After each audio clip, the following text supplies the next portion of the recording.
Boa tarde, a paz do Senhor Jesus, que Deus abençoe a todos. De uma forma toda especial, vamos aqui fazer uma live sobre Jesus Cristo, o leão da tribo de Judá. Eu fiz uma pesquisa, uma análise bíblica, teológica, escatológica, do título messiânico. E tenho as referências, é um artigo científico que eu estou transformando em live neste momento, que vocês que estão participando possam compartilhar com outras pessoas e vamos juntos caminhar neste tema maravilhoso, nesse tema especial,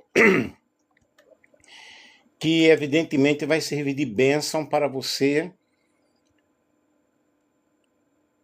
E o nome do Senhor será glorificado, ok? Com este assunto tão maravilhoso, com esse assunto tão lindo. E a minha oração é que você possa compreender, que você possa entender sobre este tema maravilhoso. Apocalipse capítulo 5, versículo 5. Eis aqui o leão da tribo de Judá, a raiz de Jessé, que venceu para abrir o livro.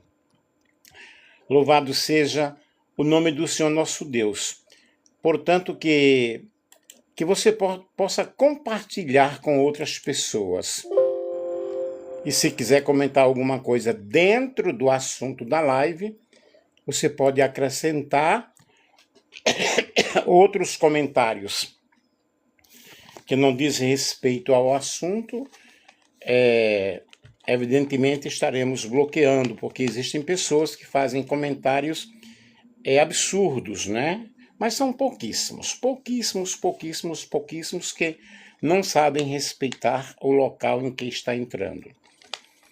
Gente, o presente artigo, ele tem como objetivo analisar, à luz das Escrituras e da teologia cristã, o significado do título Leão da tribo de Judá, que é atribuído a Jesus.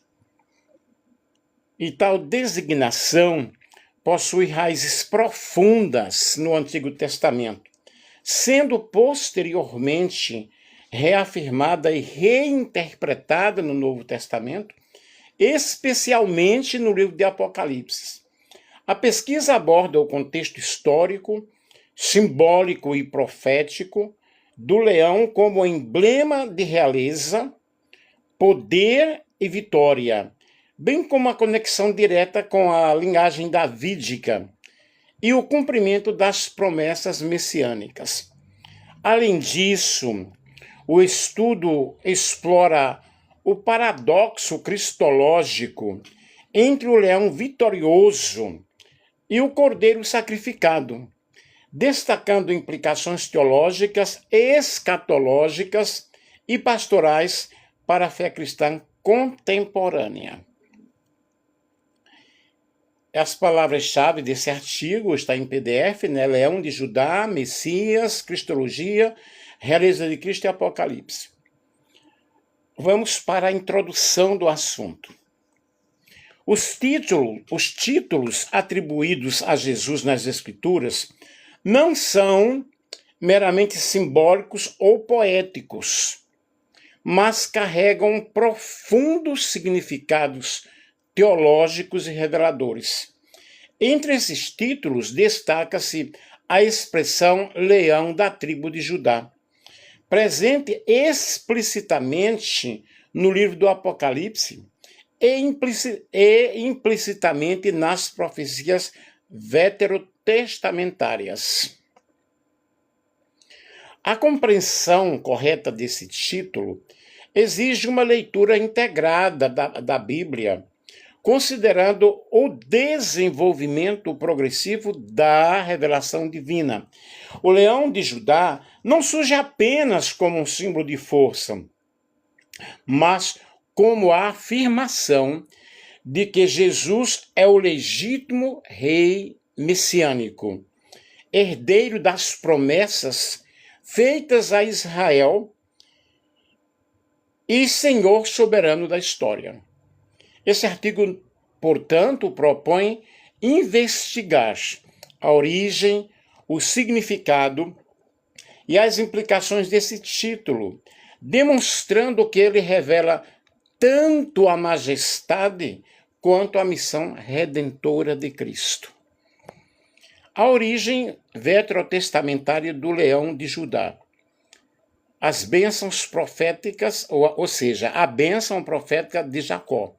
A primeira referência direta ao simbolismo do leão associado à tribo de Judá encontra-se em Gênesis, no capítulo 49, versículos 9 ao 10, quando Jacó profetiza sobre os filhos dele, claro, né?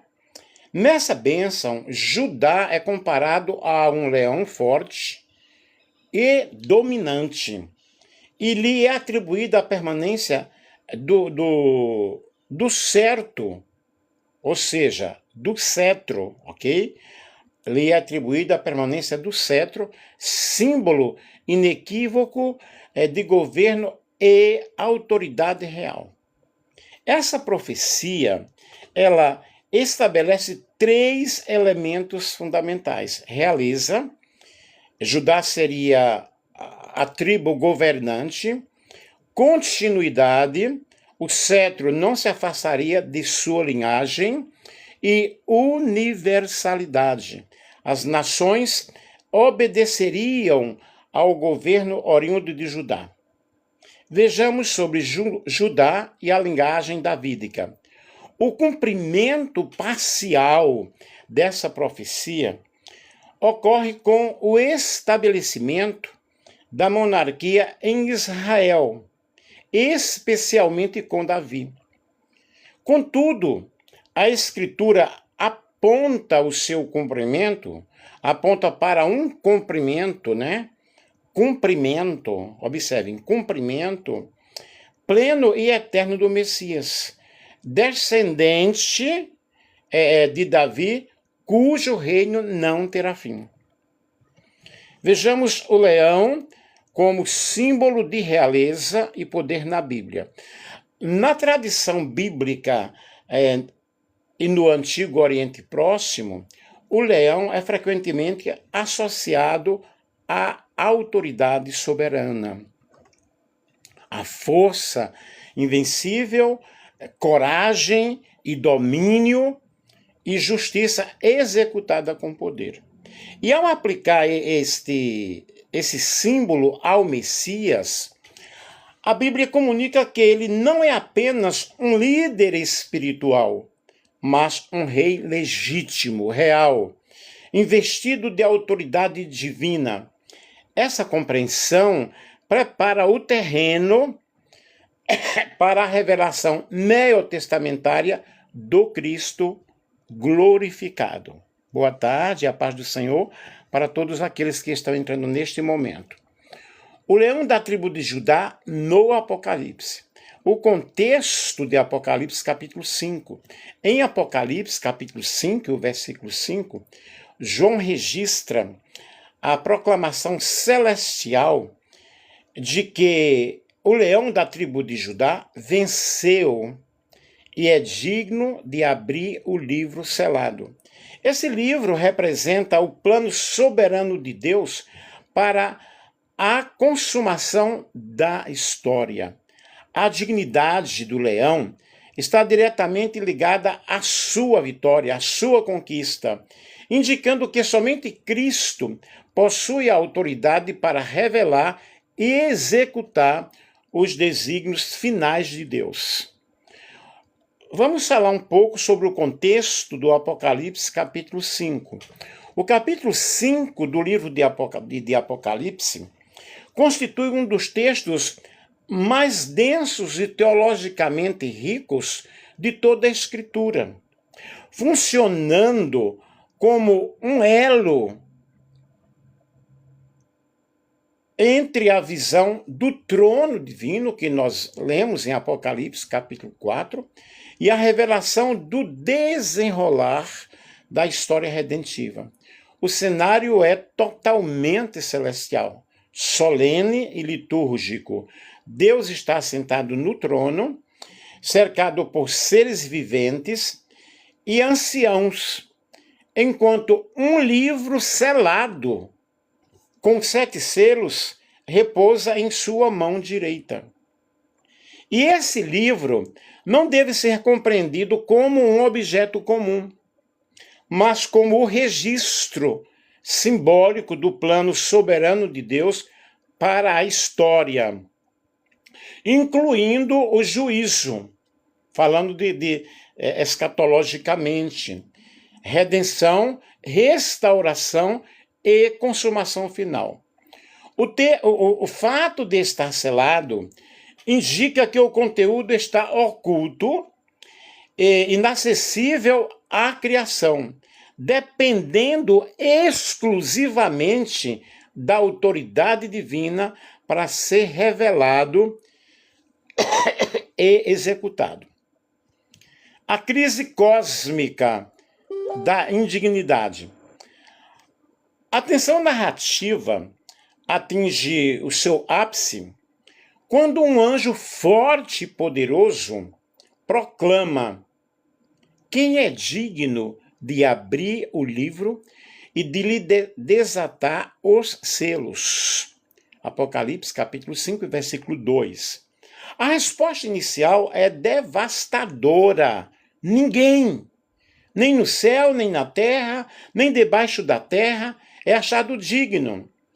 E essa constatação gera o pranto de João, que não é apenas emocional, mas teológico.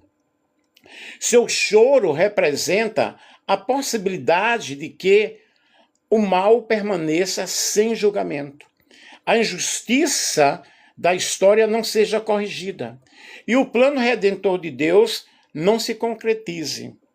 Trata-se, pois, de uma crise escatológica, onde toda a criação aparece incapaz de cooperar com os propósitos divinos.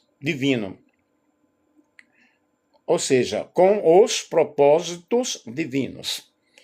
Aí vejamos a proclamação do leão vitorioso.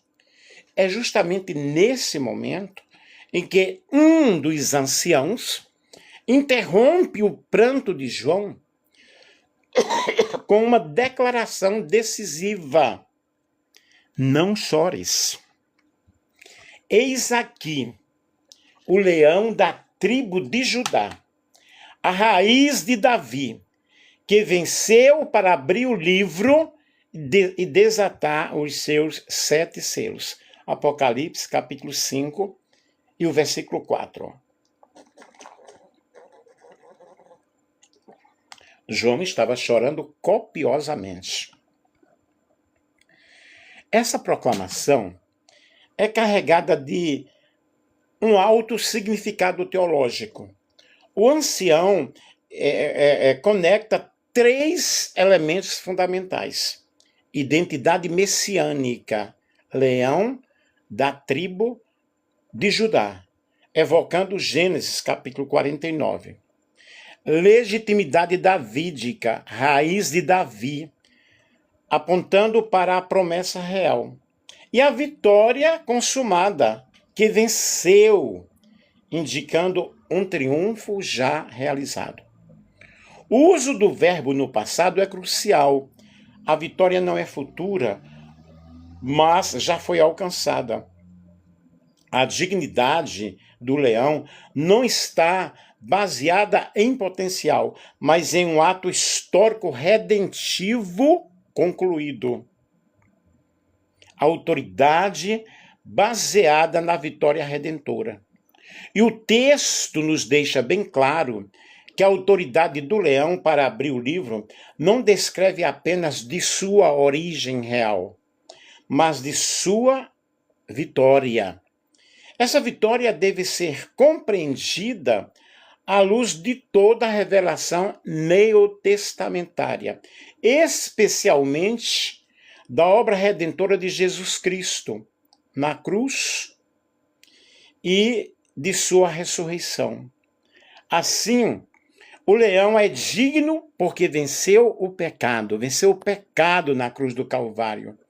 É digno porque derrotou a morte. Ele ressuscitou. É digno porque ele despojou os poderes espirituais. É digno porque cumpriu perfeitamente a vontade do Pai. E ele veio para obedecer. Aí nós temos, queridos, uma dimensão escatológica e governamental fenomenal. Abrir o livro significa assumir o governo efetivo da história.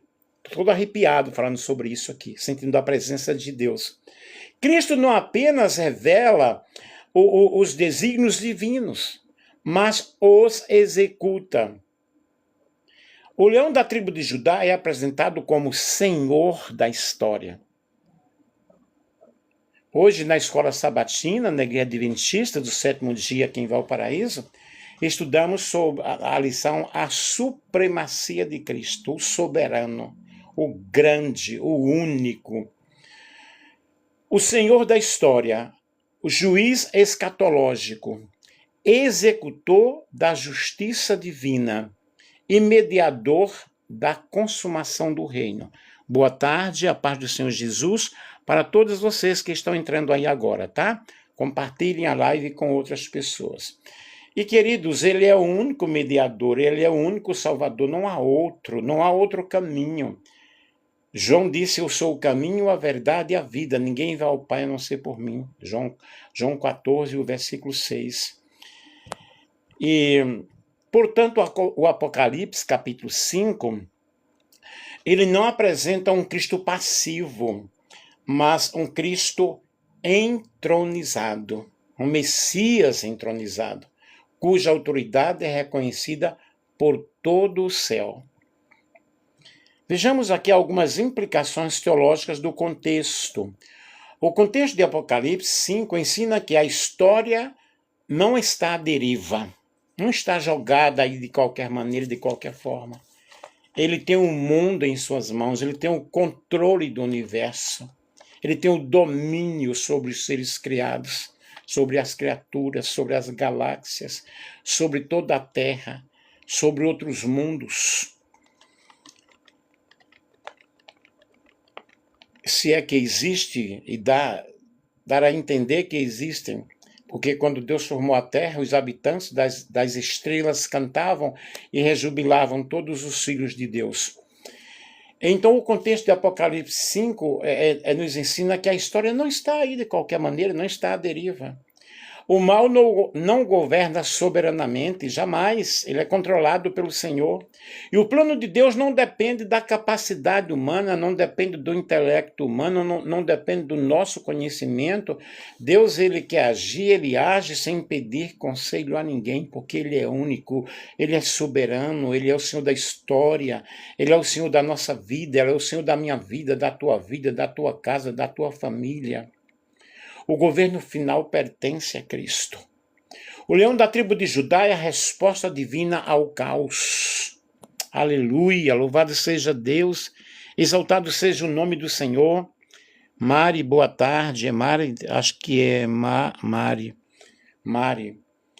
O leão da tribo de Judá é realmente a resposta, é a palavra. A última palavra não vem do psicólogo, não vem do teólogo, não vem do psicanalista. Eu sou psicanalista, fiz doutorado em psicanálise, mas a última palavra não vem do ser humano. A última palavra vem do Senhor. O leão da tribo de Judá é resposta divina para toda e qualquer dificuldade, para toda e qualquer situação, ao sofrimento e à aparente ausência de sentido da história humana. Ele está controlando a nossa história. Ele está controlando a minha vida, a tua vida. Autoridade cósmica e escatológica. O título nesse contexto não é apenas de honra, não é apenas honorífico, mas funcional. O leão governa a história, julga o mal e conduz a criação à restauração final. Aleluia! Louvado seja Deus! Vejamos a autoridade cósmica e a escatológica do leão da tribo de Judá. A autoridade atribuída ao leão da tribo de Judá em Apocalipse, capítulo 5, ultrapassa os limites de uma liderança espiritual ou simbólica. Trata-se de uma autoridade cósmica de todo o universo, que abrange toda a criação e escatológica, pois governa o desfecho final da história. O texto apresenta Cristo não apenas como revelador dos desígnios divinos, dos planos de Deus, mas como agente soberano que os executa.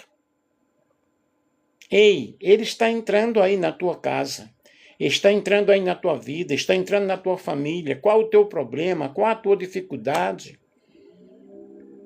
Entrega a ele, confia nele, confia nas palavras que eu estou falando aqui neste momento, porque eu estou falando de alguém que tem o poder, alguém que pode, alguém que criou, que conhece a criação, alguém que conhece a minha estrutura, alguém que conhece a tua estrutura, que conhece o teu problema, que sabe o que está acontecendo. Aleluia, glória a Deus. Autoridade cósmica, domínio sobre toda a criação. A admissão cósmica da autoridade de Jesus Cristo é explicado pelo alcance universal de sua dignidade. João disse: todas as coisas foram feitas por ele, e sem ele nada que foi feito se fez. No princípio era o Verbo, e o Verbo era Deus. Tem até um hino que diz: no princípio era o Verbo, e o Verbo era Deus, e a natureza já existia nos planos seus. Desde a menor estrela, a mais singela flor, tudo ele fez por seu amor. O amor é tudo, feliz é quem ama. Não há barreiras para deter suas chamas. No princípio ele estava com Deus e o Verbo era Deus. Ele fez parte da criação, ele fez parte da obra da criação. Aleluia! Em Gênesis capítulo 1, versículo 1, fala sobre a criação. E no princípio criou Deus os céus e a terra. E o Espírito de Deus pairava sobre a fonte das águas. E nós vemos na formação do homem, abrindo aqui um parênteses, quando disse: façamos o homem à nossa imagem e semelhança. Então nós vemos aí a autoridade cósmica de Jesus, que é de um caráter universal fenomenal. Em Apocalipse 5, o desafio lançado pelo anjo, quem é digno, ecoa por todos os níveis da existência, céu, terra e debaixo da terra.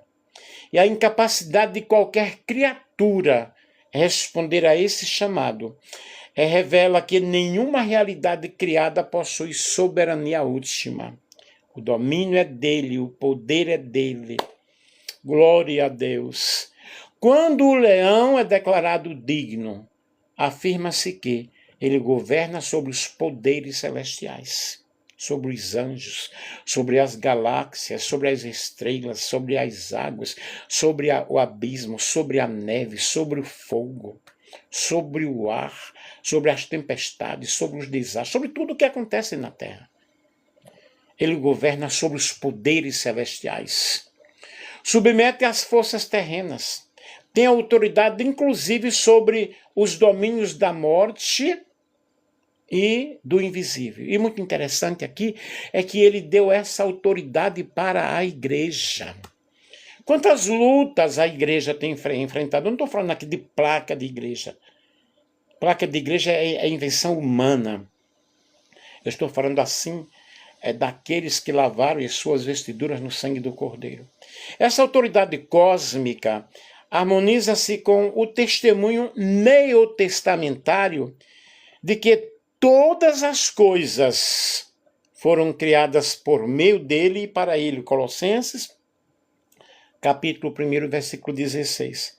Revelando Cristo como o centro, como o sustentador e governador do cosmos. A autoridade escatológica governa sobre o fim da história. A autoridade escatológica do leão da tribo de Judá manifesta-se de forma singular na abertura do livro selado. Esse ato não é meramente revelacional, mas governamental. Ao abrir os selos, Cristo inicia a execução progressiva do juízo divino e da redenção final. Vocês estão me compreendendo? Isso significa que o fim da história não é caótico, mas é dirigido, tem um controle. Jesus está às portas, os sinais estão presentes, os acontecimentos estão aí. Não percebe quem não quer. Mateus capítulo 24 está cumprindo-se cada dia na história da humanidade. E o juízo não é arbitrário, mas é um juízo justo. Ele tem a balança fiel. Ele julga fiel e retamente. A consumação não é incerta, mas é determinada. Cristo aparece como o Senhor do tempo, aquele que conduz a história desde sua origem até a restauração final. E a escatologia bíblica, portanto, não é uma sucessão de eventos aleatórios, mas é o desdobramento da autoridade do Cristo entronizado. O leão como juiz e rei escatológico. A autoridade escatológica do leão inclui o exercício do juízo. Diferente das concepções humanas de poder, o juízo de Cristo é inseparável de sua obra redentora. Ele julga como aquele que conhece plenamente a condição humana, conhece as nossas palavras, os nossos atos, os desejos do nosso coração, as nossas intenções. E ele venceu o pecado, único na história da humanidade que venceu o pecado, 100%. Triunfou sobre a morte. E em Apocalipse capítulo 19, o leão se manifesta como Rei dos Reis, vindo para estabelecer definitivamente a justiça. O mesmo Cristo que se entregou como Cordeiro retorna agora como Rei vitorioso, demonstrando, estou todo arrepiado, gente, olha, demonstrando que sua autoridade escatológica é tanto salvífica quanto judicial. Vejamos aí a centralidade do trono e a submissão universal. A cena celestial do Apocalipse, capítulo 5, culmina na adoração universal. Todos os seres reconhecem a legitimidade da autoridade do leão, proclamando sua dignidade. Essa adoração não é apenas algo litúrgico, mas política e cósmica, pois declara quem governa o universo. A submissão universal ao leão da tribo de Judá confirma que nenhum poder escapa ao seu domínio. Nenhuma força pode frustrar os seus desígnios, os planos de Deus, o projeto de Deus na minha vida, o projeto de Deus na tua vida. Nenhum evento histórico ocorre fora de sua permissão soberana. Oh, glória a Deus! Implicações teológicas e pastorais da autoridade cósmica e escatológica. A compreensão da autoridade cósmica e escatológica de Cristo produz implicações profundas, gera segurança escatológica à igreja, a esperança. Eis que eu venho sem demora. guarda o que tens, para que ninguém tome a tua coroa. Sustenta a esperança em meio ao sofrimento, em meio ao caos, à dificuldade. Jesus disse, tem de bom ânimo, no mundo vocês terão aflições, mas eu venci o mundo. Somos mais do que vencedores. E corrige visões fatalistas da história. Afirma que o mal é provisório e derrotado. A igreja não caminha rumo a um futuro incerto, mas segue aquele que já venceu o governo soberanamente. Você que é a igreja do Senhor, a Bíblia diz que as portas do inferno, aleluia, não prevalecerão contra a igreja. E numa síntese teológica aqui, o leão da tribo de Judá não apenas possui autoridade, ele é a própria expressão da soberania divina no desenrolar da história. Sua autoridade cósmica garante que toda a criação está sob seu domínio. Sua autoridade escatológica assegura que o fim será marcado por justiça, redenção e glória. Você pode dizer glória a Deus, você pode dizer aleluia. A história não termina no caos, queridos, mas no trono. E no trono está o leão que venceu como cordeiro. Aleluia, glória a Deus. Aleluia, glória a Deus. Vejamos aqui o paradoxo cristológico. O leão que se revela como cordeiro. Um dos aspectos mais profundos da teologia joanina é o contraste apresentado em Apocalipse, capítulo 5, versículo 6. João ouve sobre o leão, mas vê um cordeiro como tendo sido morto. Aqui nós temos um paradoxo que revela o leão que possui poder e autoridade. Aleluia. O cordeiro que venceu por meio do sacrifício. Isaías, ele diz, o profeta, o cordeiro que foi morto, o cordeiro que seguiu ao matadouro e não abriu a sua boca. A vitória de Cristo não se deu por violência, mas pela obediência até a morte. Sua realeza é fundamentada na cruz, e seu trono está inseparavelmente ligado ao sacrifício redentor. Ei, a vitória da igreja não é ir para as ruas, estar debatendo, mas é sair pelos caminhos e valados, sai pelos caminhos e valados e obriga-os a entrar para que a minha casa se encha. A nossa luta não é contra a carne, não é contra o sangue, mas é contra os poderes do mal, contra os poderes das trevas. E o Senhor nos deu autoridade, por isso que o Paulo disse, revista-se de toda a armadura de Deus para você vencer no dia mau. Implicações escatológicas do leão de Judá. Como leão, Cristo julgará as nações, derrotará definitivamente o mal, estabelecerá o seu reino eterno. Em Apocalipse, capítulo 19, ele aparece como Rei dos Reis, aquele que governa com justiça e verdade. O leão que venceu como cordeiro retornará em glória para consumar a redenção. Aplicações teológicas pastorais. Crer em Jesus como leão da tribo de Judá implica confiar em sua soberania absoluta.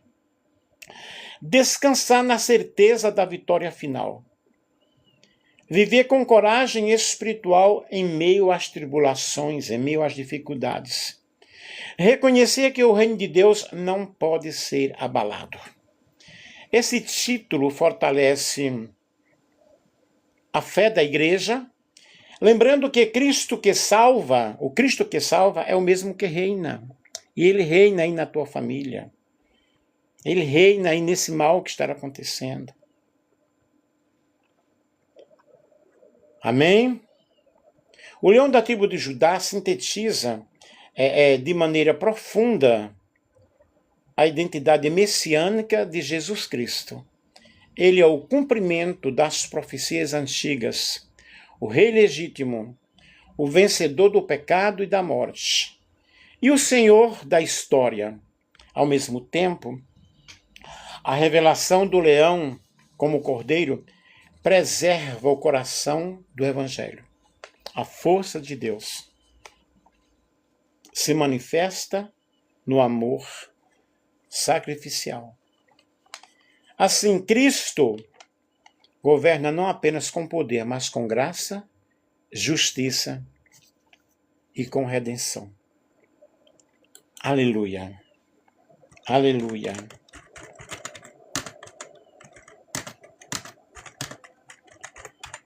Eu só quero terminar aqui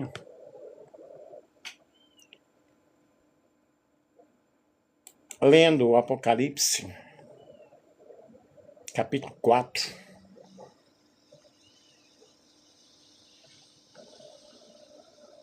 E Apocalipse 4 marca uma profunda narrativa do livro. Até aqui, João descreveu Jesus como entre as igrejas, revelando sua autoridade, o seu cuidado, o seu amor. Mas agora, com uma nova visão, João ele é transportado ao céu. E João ouve uma voz, como de trombeta, dizendo: suba para cá. Apocalipse capítulo 4, versículo 1. Ele é chamado, sinto a presença soberana de Deus aqui neste lugar. Eu acredito que você está sentindo aí também. Ele é chamado para ver não apenas os acontecimentos da terra,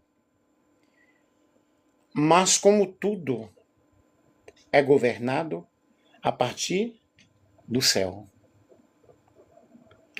Historicamente, esse texto foi escrito por volta do ano 95, depois de Cristo, durante o reinado do imperador Domiciano.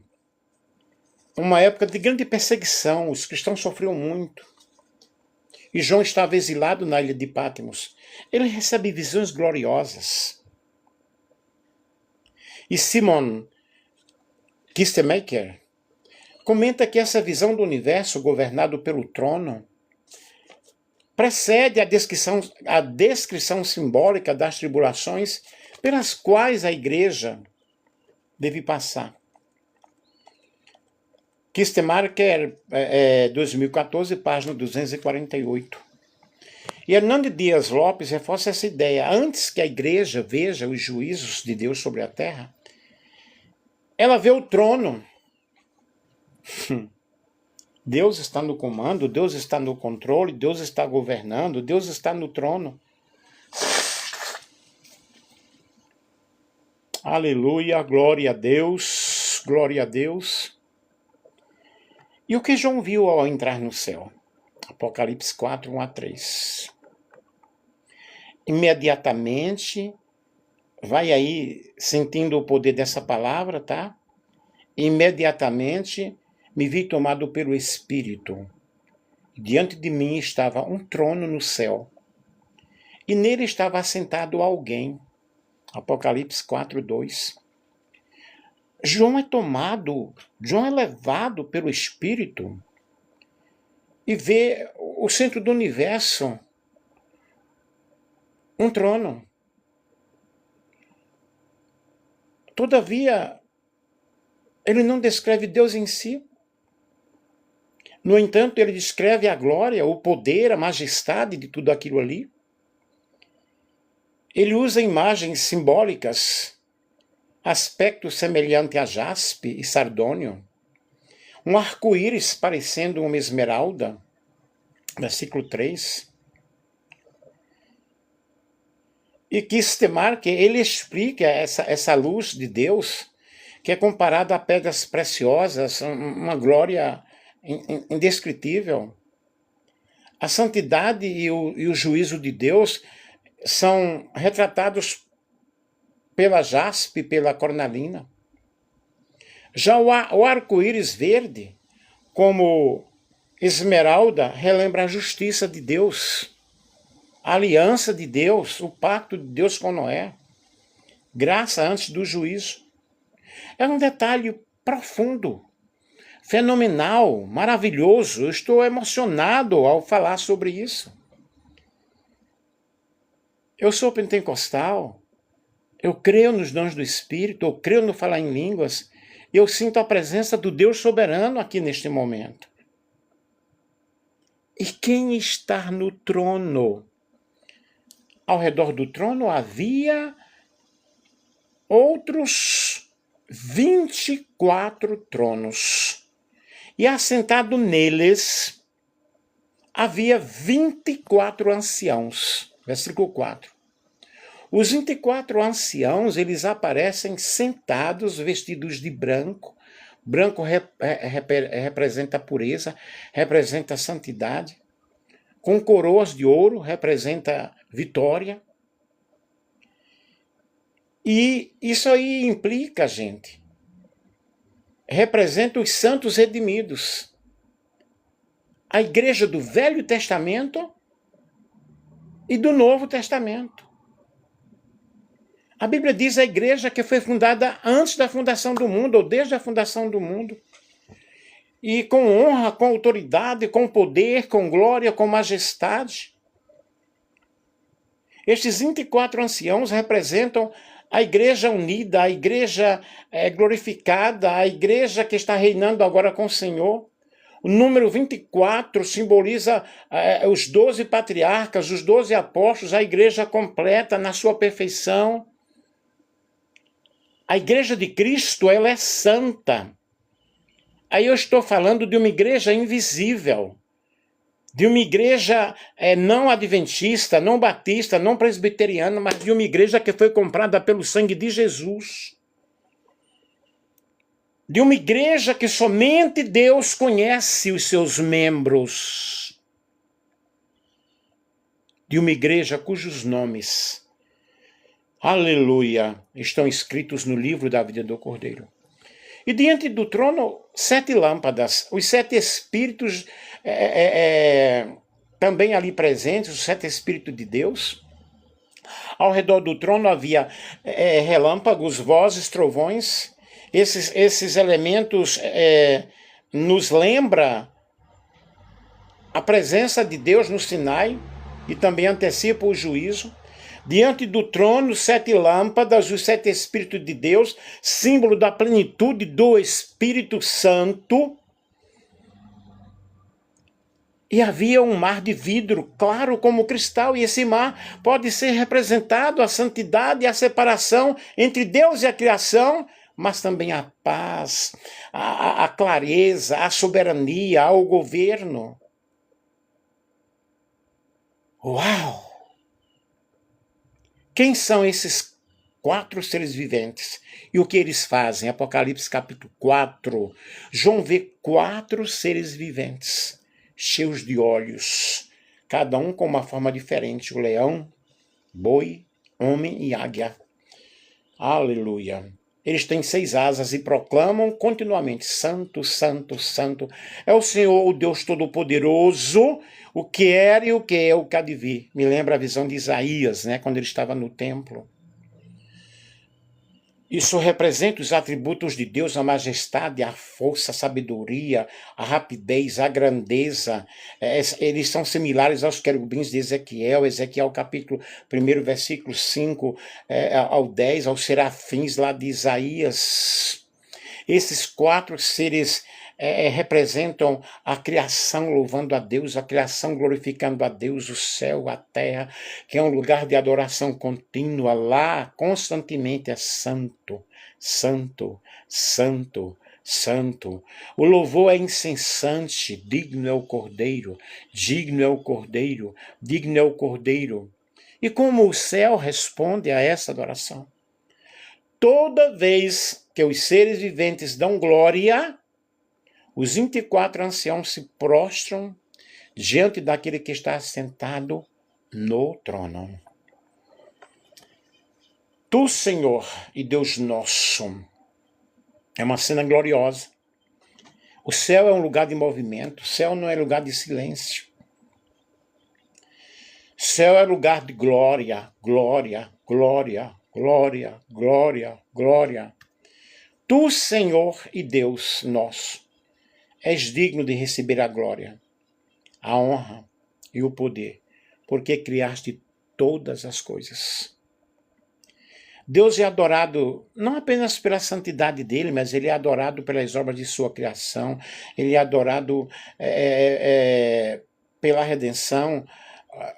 Aqui não há menção ainda da redenção, mas o foco está aqui na criação, na soberania de Deus como arquiteto do universo. Aí nós vemos Apocalipse 4 se conectando com o restante da profecia. Apocalipse 4 é a introdução, a segunda grande seção do livro aí, que vai até Apocalipse capítulo 8, versículo 1. O céu está sendo preparado. Aleluia, glória a Deus, para o lugar do juízo, para revelar o juízo. E o capítulo termina justamente com uma ênfase maravilhosa do Deus Criador. E no capítulo seguinte, aí nós vemos o Cordeiro revelado, o primeiro, a soberania, a salvação, a glória, a majestade. Quais são as lições de tudo isso, gente? Deus está no trono. Mesmo em tempo de adversidade, mesmo em tempo de perseguição, mas aquele que está sentado no trono, ele continua reinando. E a adoração é algo central. E deve ser alcançado na terra. A rotina do céu é adoração. E na igreja a terra adora o Senhor. E a graça do Senhor, ela vem sempre antes da execução do juízo. O arco-íris, ele vem antes dos trovões. Deus é justo, Deus é soberano, Deus é digno. E a igreja foi chamada para reinar. Ok? Os anciãos estão com as coroas, eles representam os santos que venceram. E também nos faz lembrar que eu, você, nós, não fomos chamados para sermos derrotados. Ou para ficarmos calados, mas para adorar a Deus. E tudo começa com Deus. Tudo começa e termina com Deus. E quando nós lemos aí Apocalipse, capítulo 4, capítulo 5, nós vamos estar diante dessa majestade do Senhor, dessa soberania divina, e eu quero te dizer uma coisa. O Cordeiro que foi morto, ele está vivo, no trono de Deus, intercedendo por mim, intercedendo por você. Qual é o teu problema? Lança diante do Senhor todas as tuas preocupações nesta tarde. Depois irei continuar depois pregando sobre dentro desse assunto, dentro dessa linha. Um grande beijo e um grande abraço para todos vocês. Aleluia.